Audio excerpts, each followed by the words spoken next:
Travel along, Catholic pilgrims, for 1 year as we read through St. Faustina's diary. Join me, Amy Thomas, each day for a short reading out of the diary which brought us a deeper understanding of Christ's divine mercy. Hello, Catholic pilgrims, and welcome to day 352 of our readings from St. Faustina's diary. There's so much packed in today's readings that I hardly even know where to start. And so, because I was so overwhelmed with all the good information and all the good things said, I decided to narrow it down to just one sentence. And so that's what we're going to focus on today. Christ is going to talk about feelings versus the will. And I think that is wildly important to talk about in our day and age. So that will be our topic for Notebook 6. Numbers 1758 through 1766.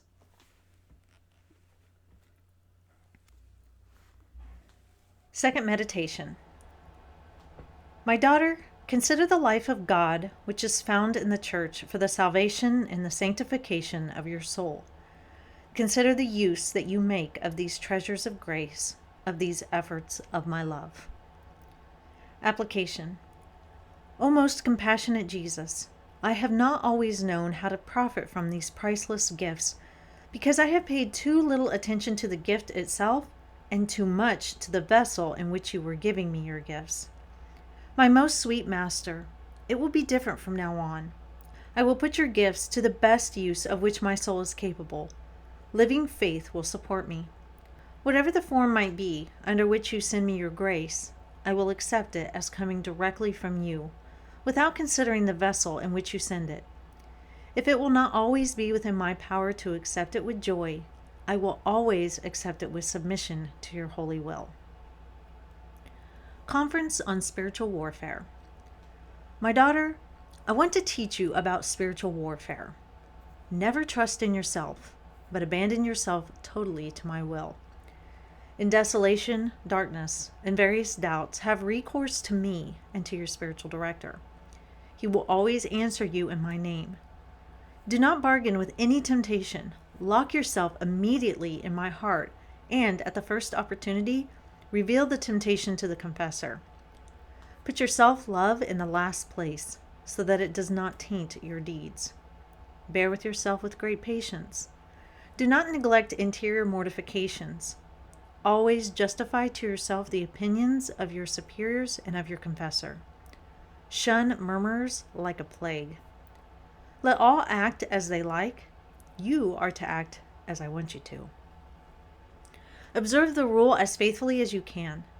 If someone causes you trouble, think what good you can do for the person who caused you to suffer. Do not pour out your feelings.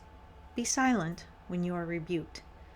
Do not ask everyone's opinion, but only the opinion of your confessor. Be as frank and simple as a child with him.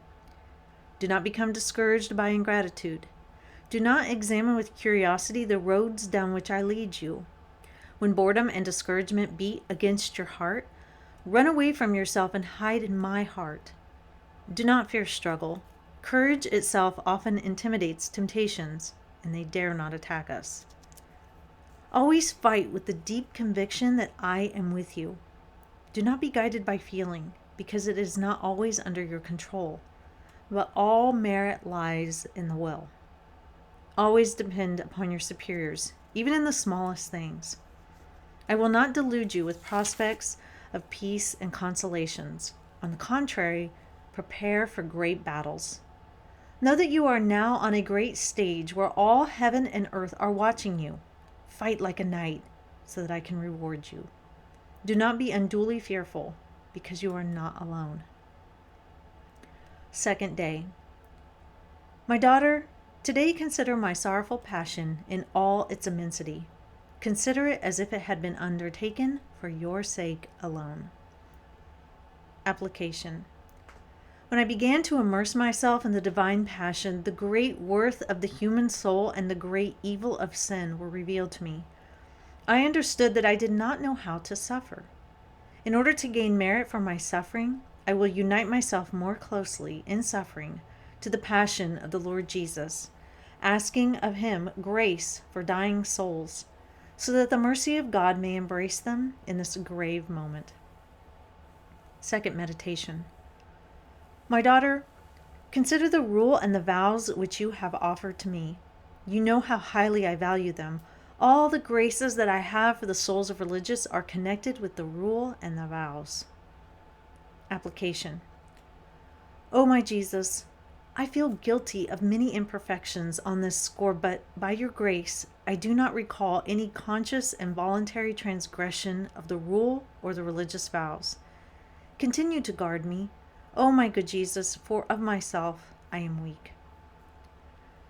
Today, my daughter, for your reading, you shall take chapter 19 of St. John's Gospel and read it, not only with your lips, but with your heart.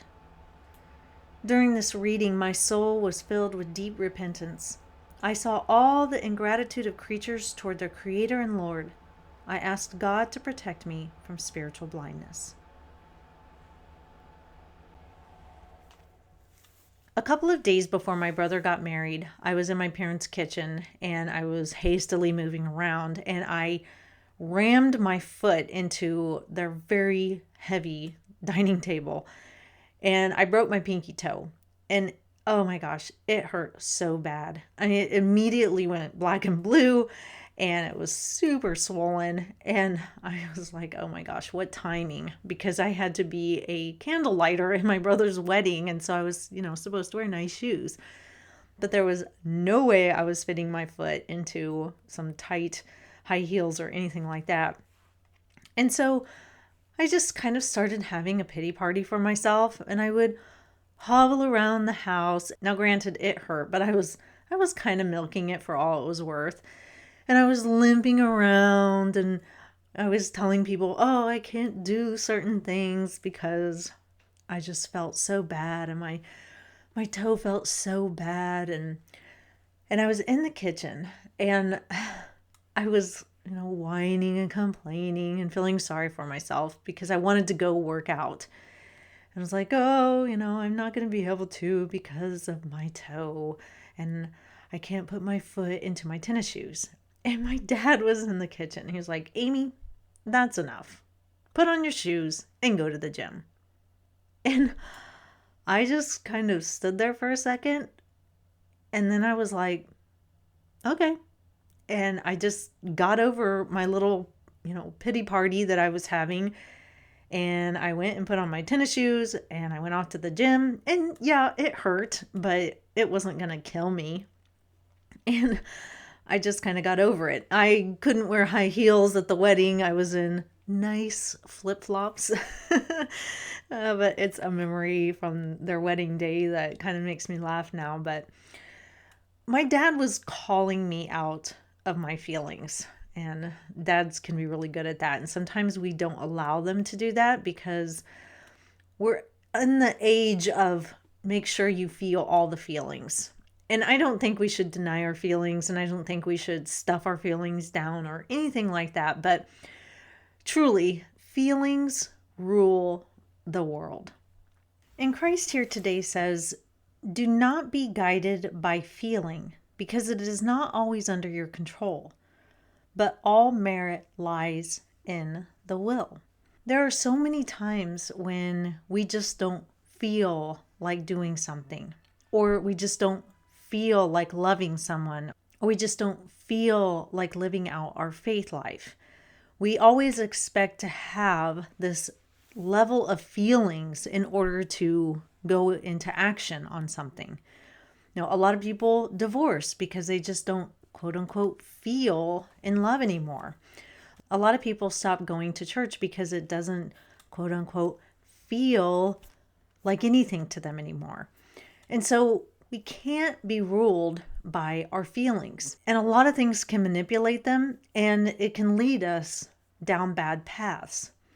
And so what we have to do is still follow through with our obligations and promises, even if we don't feel like it.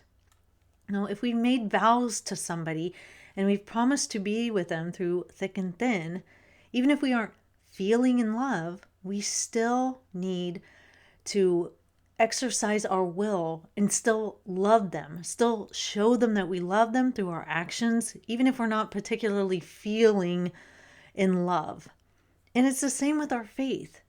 We may not always feel amazing when we go to Mass, and we may not always feel like praying in the morning, and we may not always feel like, doing some spiritual exercise of some kind.